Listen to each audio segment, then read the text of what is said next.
All right, it's time for our live. So today's episode is sugar poison? Is sugar poison? As always, we're gonna ask anybody coming in on the chat to, if you're not too shy, let us know where you're watching from. We're streaming across multiple platforms, so not all of you will be able to see everyone's comments, but I will be able to see them and respond. So today's topic is a really good one because it's holiday season, and if there's any time of the year that we find ourselves indulging a little bit too much, it's during the holidays. And I'm not going to act like I'm any better than y'all, but for me, knowledge is power. There's nothing more freeing than having knowledge, and when and understand, it helps us to make better decisions, more informed decisions. Okay, especially when it comes to our eating habits and our choices. Um, so this live is going to be more of an informative live, but I also hope that it serves as motivation. So we ask ourselves this question, tonight: is sugar poison? Is sugar poison? So first of all, we're going to decide how to define a poison. What I'm going to do is I'm going to go ahead and let the U.S. Drug Administration, Food and Drug Administration, see what their definition of poison is when it comes to food, since their job is supposed to be to protect us, right? And as protect the public from harmful substances. So we'll see, based on their definition, is sugar poison. So of course, if you have opinion on it, I want to hear it. Do you think sugar is poison?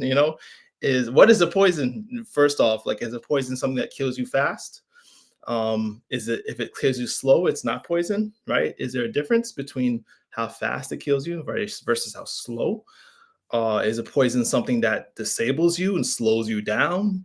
Does it, if it doesn't affect your daily function, and you can still live a long life, is that then therefore not a poison? So I'm definitely curious to hear what you guys have to say. I don't want hopefully I'm not the only one who has opinion on the topic. But is sugar poison? I know we all agree that sugar is not good for us. We all can agree that it's definitely not a health food, sugar. But is it poisonous? How toxic it is? That's what we're going to describe in this next 30 minutes. I want to show how toxic sugar is. This will be definitely a live you want to share with your family, share with your friends, especially those who maybe are struggling with chronic disease, those who are struggling with sugar addiction. Like I said in the beginning, information can be motivating. Information can be motivation. So use this live as to not just educate yourselves, but educate family and friends. But yeah, I don't want to. There's a lot we're going to go over on the biochemistry of sugar metabolism. So I want to get straight into it. I want to take too long. But as I'm going through this live, if you guys have questions, feel free to share your opinions. This is open-ended live, okay? And for those who are maybe watching for the first time, my name is Louis Bertis. I'm a physician assistant and diabetes reversal health coach. We'll make sure that you have an opportunity that you don't want to miss at the end of this live. We always give something free away. So definitely watch until the end. We'll be probably talking, I said, until hopefully 7:25, 7:30, we'll be done, right? So is sugar poison? So like I said, I think the best place to start really is to let the U.S. Food and Drug Administration define what a poison is, okay? So, because it's their job to protect us, right, and keep us safe. So, U.S. Food and Drug Administration deems a food to be, I'll just read it here. A food shall be deemed to be adulterated, right, poisonous, insanitary, etc., if it bears or contains any poisonous or deleterious substance which may render it injurious to health. So, I like that they include not just the food itself, but additives, anything that's added to the food that is deleterious. I'm not sure if I'm saying that word right, but deleterious, harmful to the health in some way, injurious to the health in some way. Okay, so does sugar fall into this category? Well, we're gonna go into it and find out. And see. In next question should be like, okay, if we know sugar is poison, why is there not regulations on it? Okay, that's what I want us to think about. If we really think, if we do come to the conclusion that it's poison, and U.S. Food and Drug Administration agrees that you don't put poison in food, why do they allow it? Okay, but that's we're not we're getting ahead of ourselves. Okay, so I want us to think about that, right? If food is poison, then why is it in everything? If it isn't poison, then yeah, then I mean we should allow it in things. So first, to understand what sugar is, and we have to understand what a carbohydrate is. So we're going to do a really quick, um, I guess, description on that. If you have questions, definitely, I'll do my best to answer them. Yes, Doretta, sugar can make making you feel tired. There's definitely reasons for that. You know, so we should definitely do a live more on this topic because there's so many ways you can go with this. But a carbohydrate is a single or chained branch of sugars. Okay, so think of a carbohydrate as either a single or multiple sugars branched together. That's why when people eat carbs, they tell you you're eating sugar, right? But it's a very broad term, right? Because an apple, if someone eats apple, someone eats a orange, they're telling you it's sugar. Someone drinks Tang, orange drink. They say it's the same thing as orange juice because they both have sugar in it. But there definitely is a difference. We're gonna go into the difference, but mainly understand that some sugars are single or double bonded, right? So there's only two molecules. Uh, and then there's some sugars or carbohydrates that are long chained, right? When there's a long chain of sugar molecules, it's complex. Should make sense. Complex is complicated. When it's simple, right, it is refined. When it's simple, those are refined. It's almost like you took the complex and you chopped it up to make it simple. And that's how you get table sugar, right? That's how you get high fructose corn syrup. You take a complex carb and you chop it into simple carbs or smaller molecules bonded together. I think we could probably guess which one is more harmful to your health, right? Definitely not the complex carbs, but when there are monosaccharides or different types of sugar molecules. Single molecules, you have glucose, fructose, galactose. Glucose is found abundantly in nature. Fructose is found in fruit. Galactose is found in milk. Okay, that's milk sugar, right? All having a sweet taste. But the sweetest, of course, is the one we want to use in our food, right? So that's why we go with sucrose. Sucrose is basically a two sugar molecules, glucose and fructose together. That's how we get table sugar. Sucrose is the white stuff, okay, that we add to our beverages and our pastries and our snacks and cookies and etc.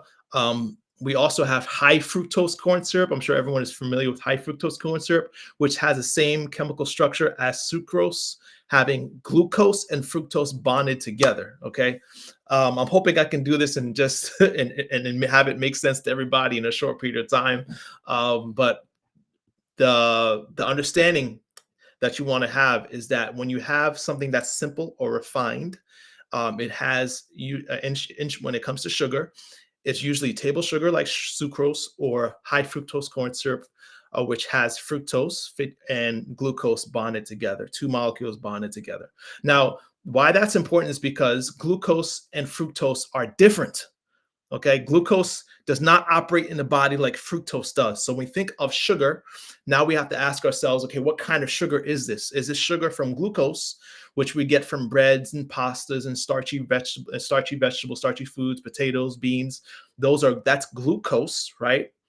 Um, or fructose, which comes from fruit or the derivatives of fruit. Okay. When you have glucose in the body, the whole body uses it. Okay, so everywhere from your brain to your feet is using this glucose for energy. The whole body. What's very interesting is what happens in the liver, and this is where we go to the poisonous part. Okay, so when you have a bread, right, or anything starchy or glucose rich, 80% is going to the body, 20% to the liver. Okay. So not the same thing, not the same story when it comes to other substances. For example, alcohol, right? When you drink alcohol, a lot of that goes to the liver.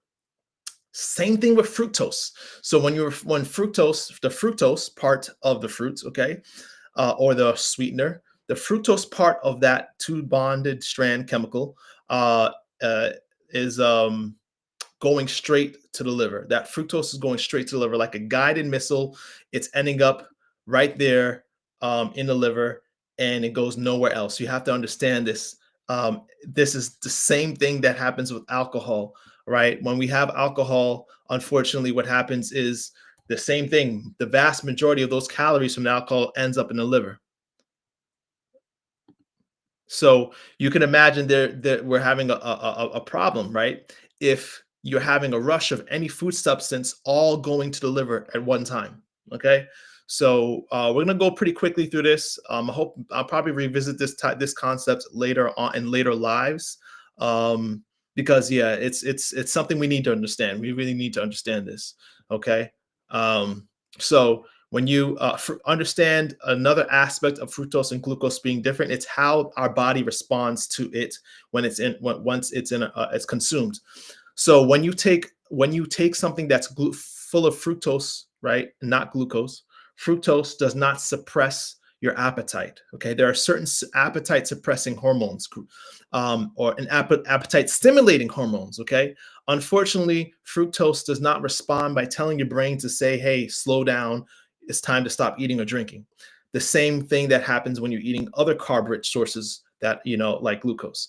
So other carb-rich sources that are rich in glucose, they can tell your brain to stop eating once you had enough. Fructose cannot. Fructose does not stimulate or communicate to the brain that you are full. That's why you could drink soda after soda and still feel hungry, right?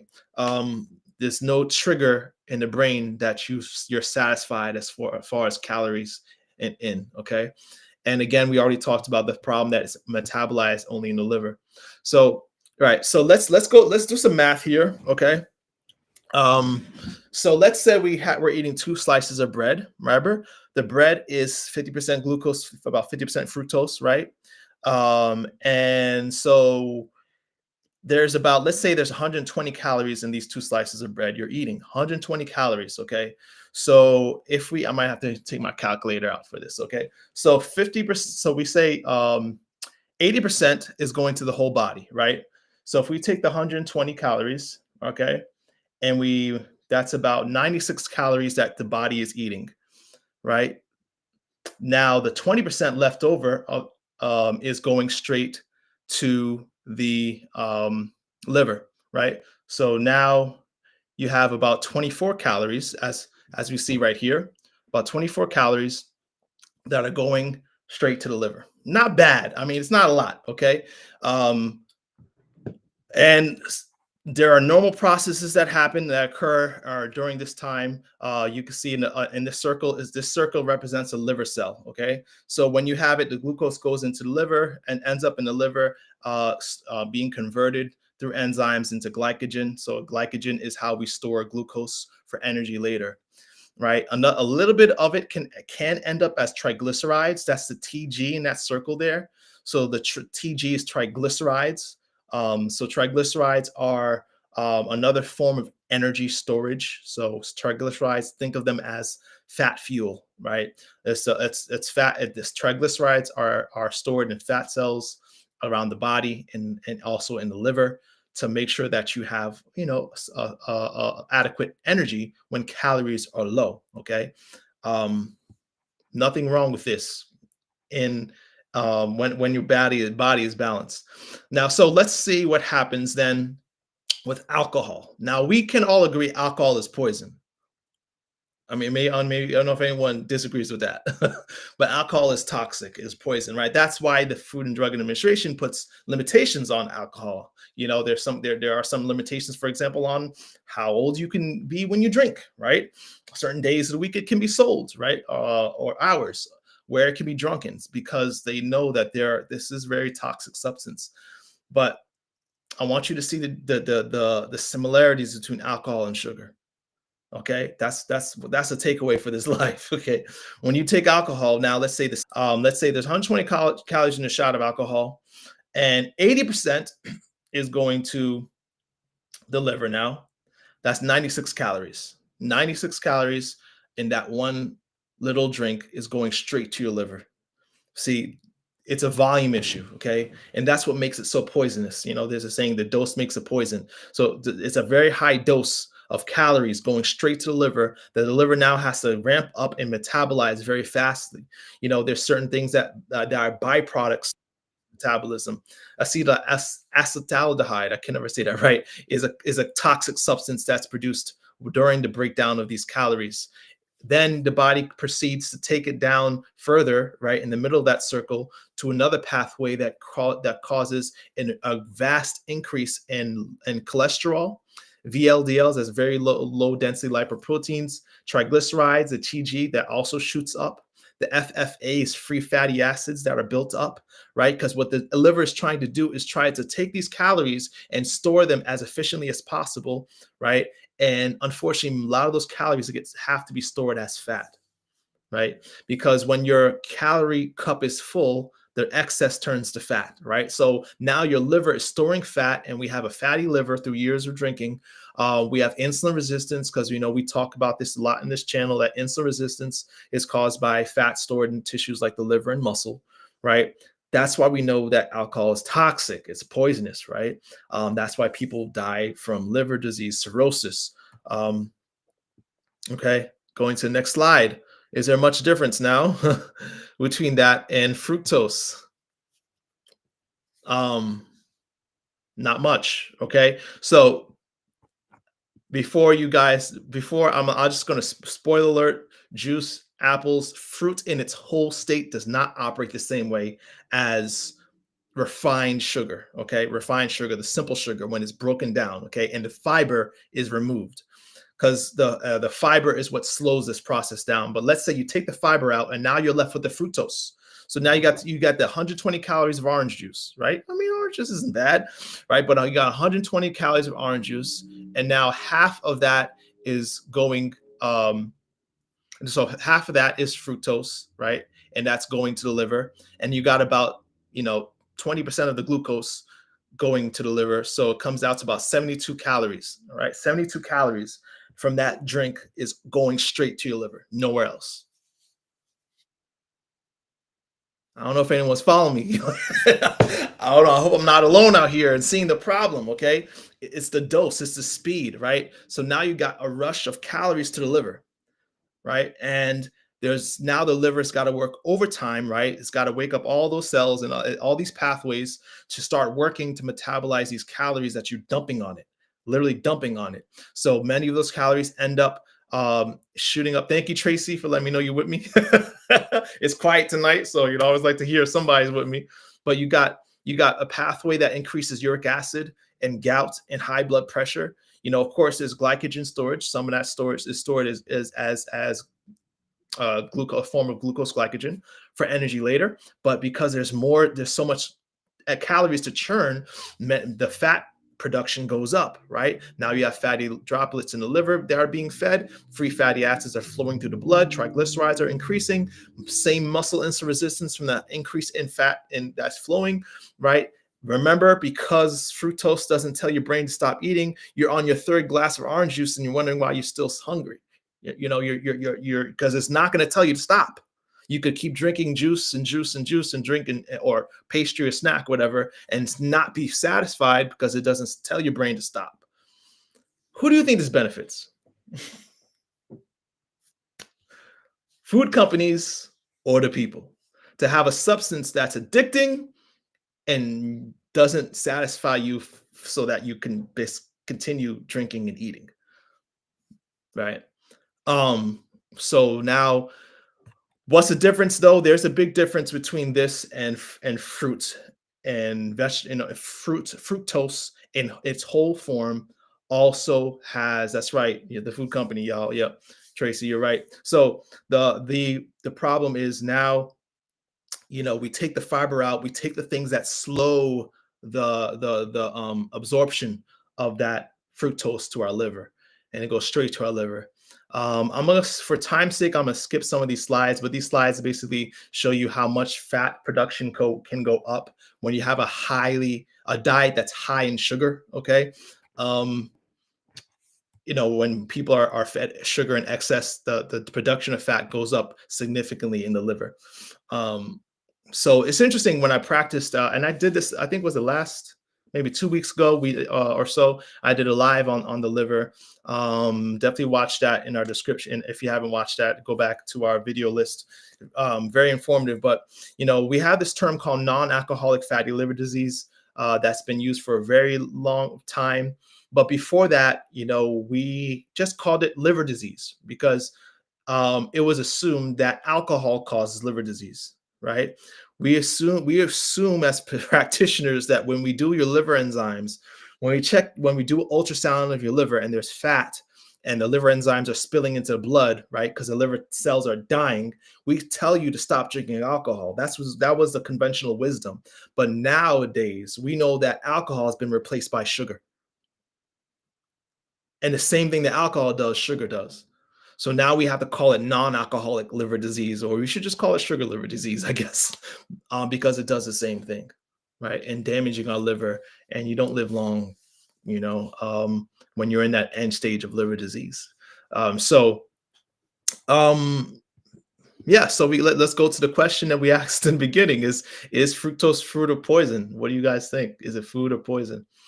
If it's poison, there should be regulations on it. In my opinion, the food, our government should be protecting us, setting some kind of regulation, maybe even an age limit. Think about that. An age limit on sugar. Oh boy, you're gonna put some companies out of business, huh? Frosted Flakes and Fruit Loops getting replaced by a healthy oatmeal. But guess how many lives would be saved if we had an informed public, at least, right? If not a government that actually regulated poison in food. But there is a difference between the fruit from kiwis and apples and orange and grapes and strawberries. Okay, next time someone tells you that's sugar and it's unhealthy, you're going to understand why in the next few slides. Okay, as we come close to an end. But it depends on the dose, right? When you take the fiber out of the food and you're left with juice and cakes and pastries, you're left with a poison, right? You're left with something that's going straight in a concentrated form to an organ that becomes overwhelmed and diseased. Okay, and so there are many different names that, of course, food companies are getting smart, intelligent. They know that the public is triggered by sugar, right? So they hide it by in many different names, right? They'll there's probably more than 75 different names, but they hide the name sugar in their product. But the problem is there are so many products out there that have refined sugar in them. um yeah, it's very hard to eliminate sugar in your diet if you're not eating whole foods, if you're not eating a whole food diet, or as we call whole food plant-based, right? When you're eating refined foods, it's very hard not to have sugar in your diet. It's not very hard not to have it in some way, or shape, or form. Okay, because it's just added to everything. Um, why they add it? This is a short slide on the power of addiction, because they know that when your brain is hooked on sugar, it's the same it lights up the same centers as cocaine. And there's studies, MRIs, so you could see that the same centers of the brain for cocaine are lit up by sugar. So it just makes sense that food companies are going to, guess what, use you as a guinea pig and get you hooked on their product by putting sugar in it, right? There's no reason why sugar should be put in peanut butter. It tastes fine without sugar, but they know if there's sugar in it, you're more likely to be addicted to it. So you're going to be like this rat in this experiment that was set up a long time ago by Peter Milner and James. Look it up. And what they did was they had this rat. Basically, they probed the brain, the part of the brain that's triggered by pleasure, the pleasure center, right? The same center that sugar lights up, and they have the rat push a button to stimulate that center, almost like give him a shot of sugar, right? A shot of pleasure.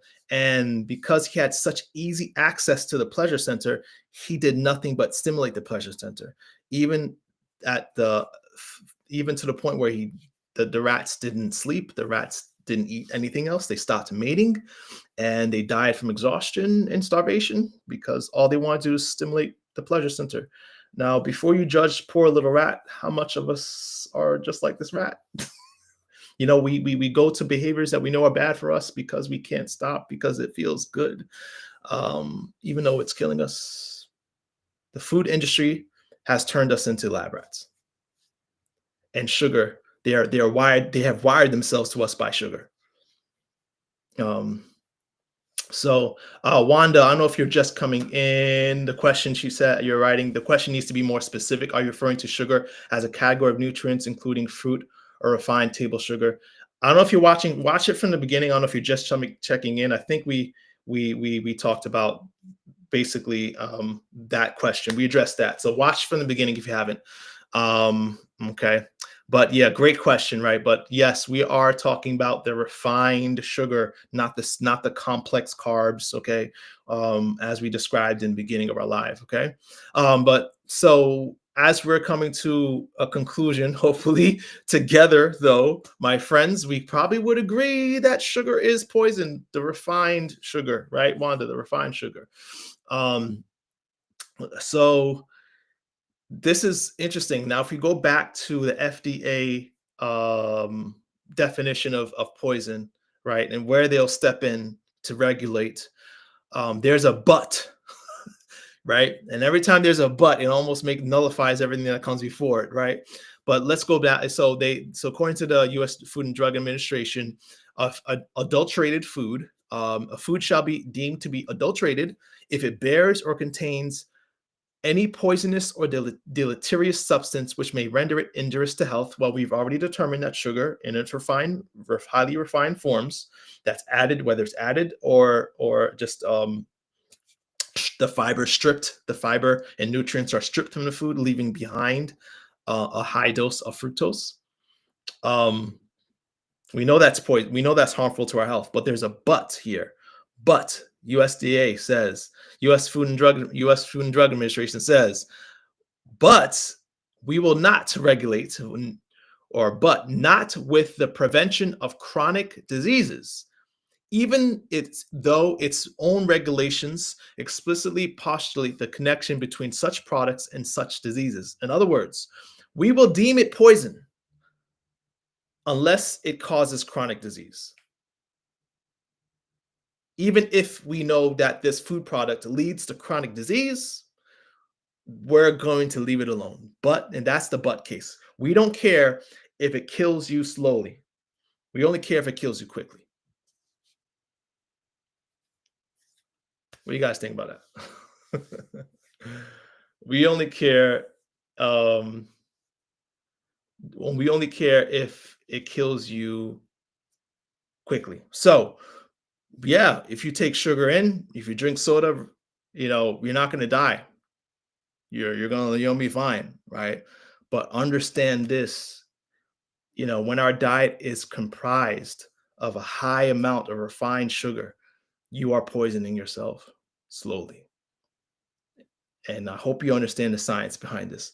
So, looking forward, if we look at how God has, oh, sorry, Wanda, just reading your comments here. Yeah, I got you. So you're just talking about the inaccuracy of the public. Yeah, and that's why we got to have these lives.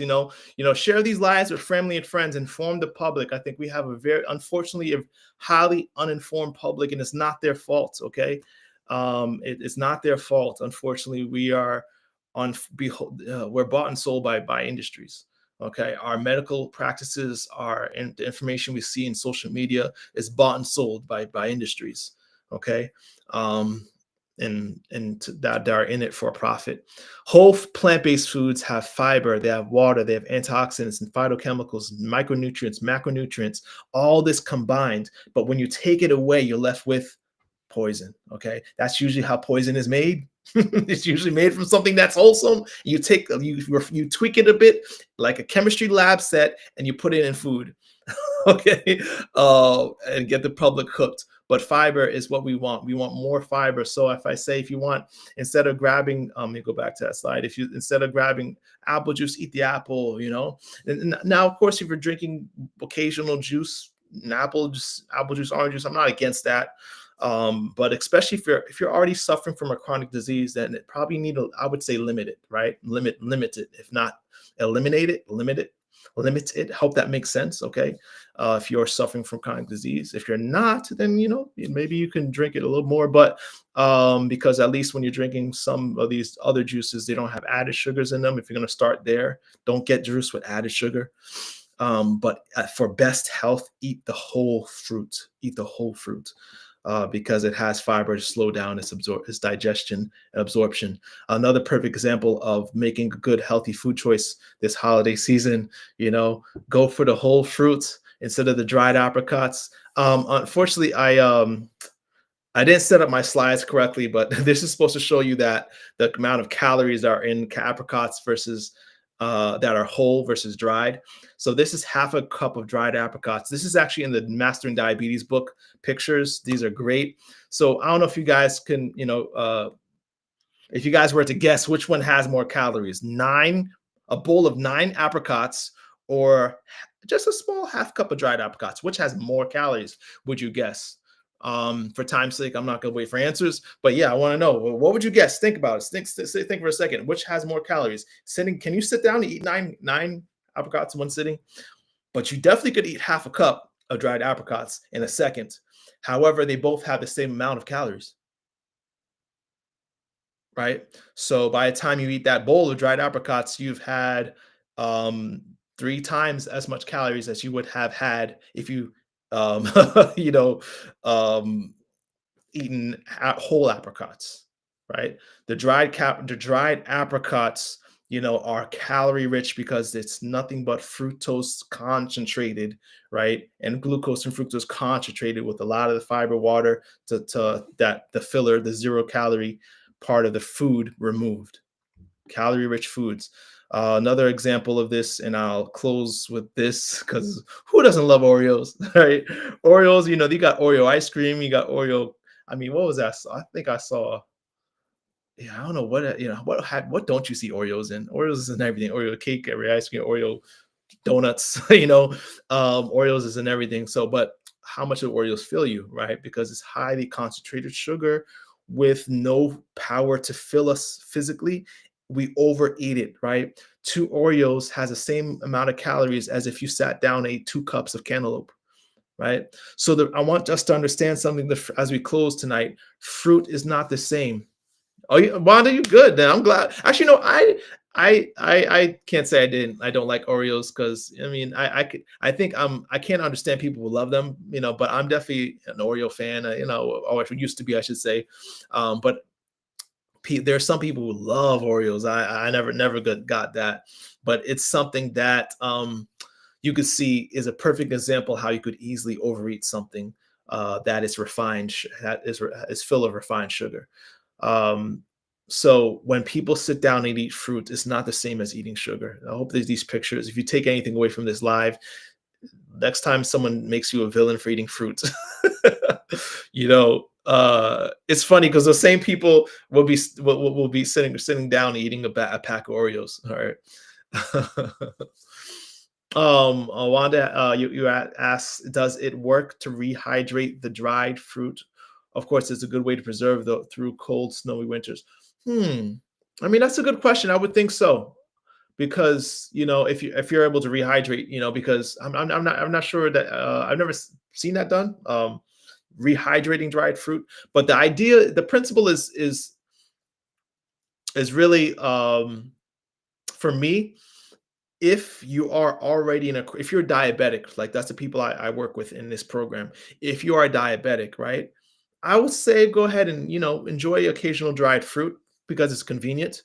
But if you're still struggling with high blood sugars, high blood pressure, then eliminate that, right, and stick with the whole fruit. Okay. If you're a healthy individual, go ahead and enjoy your dried fruit. Try to get the dried fruit without sugar added to them, but always know the healthiest choice will always be the closer to the ground, tree, and vine. The closer it was to God's original design is best for you. Okay. And Jaretta, the other day, she writes, the other day it was posted that Oreos are vegan. Yeah, you're right. Another weight, all ingredients are artificial, even though chocolate, I'm not sure, but I don't want them now. I used to love them. Yeah. Yeah. Oreos are technically vegan, right? So it makes it good, but we know it's not, doesn't mean it's good for us. So that's about the time we have. I actually went a little bit over. Guys, if you have questions on this topic, I'll try to come back and check out your questions. But I want to close with this opportunity that you all can take advantage of. It's a new year upon us. A new year is coming. Okay. And I don't want us to miss out on a chance. If you or a loved one has diabetes, we're having a free 3-day diabetes reversal workshop. Okay, so this is your chance to scan the QR code, get in ahead of time. I'm not charging for this 3-day event.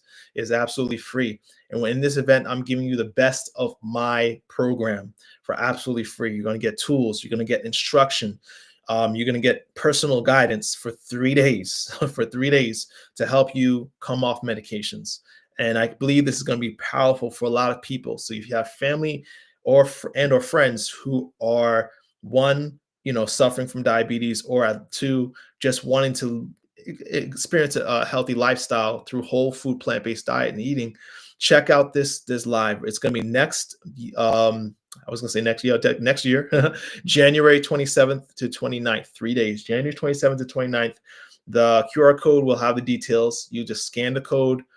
You'll get an email, and then we'll keep you updated as time goes on. So I'll have, during our lives, I'll keep posting this QR code, giving you guys opportunity to sign up for this free workshop that we'll meet online and experience a diabetes 180 if that's what you need to experience, right? This is your chance. And it's, again, man, it's free. So why not? Why not? All right. So, beloved, I pray above all things that you may prosper and be in good health, even as your soul prospers. We'll see you next week.